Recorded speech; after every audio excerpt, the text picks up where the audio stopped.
കൊടും ചൂടിൽ നിന്നും രക്ഷ നേടാൻ നിർമ്മാണ തൊഴിലാളികൾക്ക് മാർഗനിർദ്ദേശവുമായി ഒമാൻ ആരോഗ്യ മന്ത്രാലയം. തൊഴിലാളികൾക്കായി ബോധവൽക്കരണ പരിപാടികളും മന്ത്രാലയം ആരംഭിച്ചു. സുരക്ഷിത വേനൽ എന്ന ദേശീയ ക്യാമ്പയിന്റെ ഭാഗമായാണ് ഒമാൻ ആരോഗ്യ മന്ത്രാലയം രാജ്യത്തെ നിർമ്മാണ തൊഴിലാളികൾക്കായി മാർഗനിർദ്ദേശങ്ങൾ പുറപ്പെടുവിച്ചത്. കടുത്ത വേനലിൽ ആരോഗ്യ പ്രശ്നങ്ങളില്ലാതെ തൊഴിലാളികളെ സംരക്ഷിക്കുകയാണ് ലക്ഷ്യം.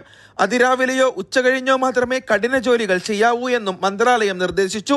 നിർമ്മാണ രംഗത്തും തുറസായ സ്ഥലങ്ങളിലും ജോലി ചെയ്യുന്നവർക്ക് 12:30-നും 3:30-നും ഇടയിൽ പൂർണ്ണ വിശ്രമം അനുവദിക്കണം. ചൂടുള്ള സാഹചര്യങ്ങളിൽ ജോലി ചെയ്യുന്ന തൊഴിലാളികൾക്ക് 45 മുതൽ 60 മിനിറ്റ് വരെയുള്ള സമയത്തിനിടയിൽ ലഘുവിശ്രമം അനുവദിക്കണം. കെട്ടിടത്തിനുള്ളിലാണ് ജോലിയെങ്കിൽ ജോലിസ്ഥലങ്ങളിൽ ഫാനുകളോ AC-യോ ഉണ്ടായിരിക്കണം. പുറത്തെ ജോലിയിൽ ചൂട് കുറയ്ക്കുന്നതിന് പോർട്ടബിൾ ഫാനുകളും തണലിനുള്ള കനോപ്പികളും നൽകണമെന്നും നിർദ്ദേശത്തിൽ പറയുന്നു. സുരക്ഷിതവും മാനുഷികവുമായ തൊഴിൽ സാഹചര്യങ്ങൾ ഉറപ്പാക്കുന്നതിനാണ് ഇത്തരത്തിലുള്ള നിർദ്ദേശങ്ങളെന്നും ആരോഗ്യ മന്ത്രാലയം അറിയിച്ചു. Mathrubhumi news, Muscat.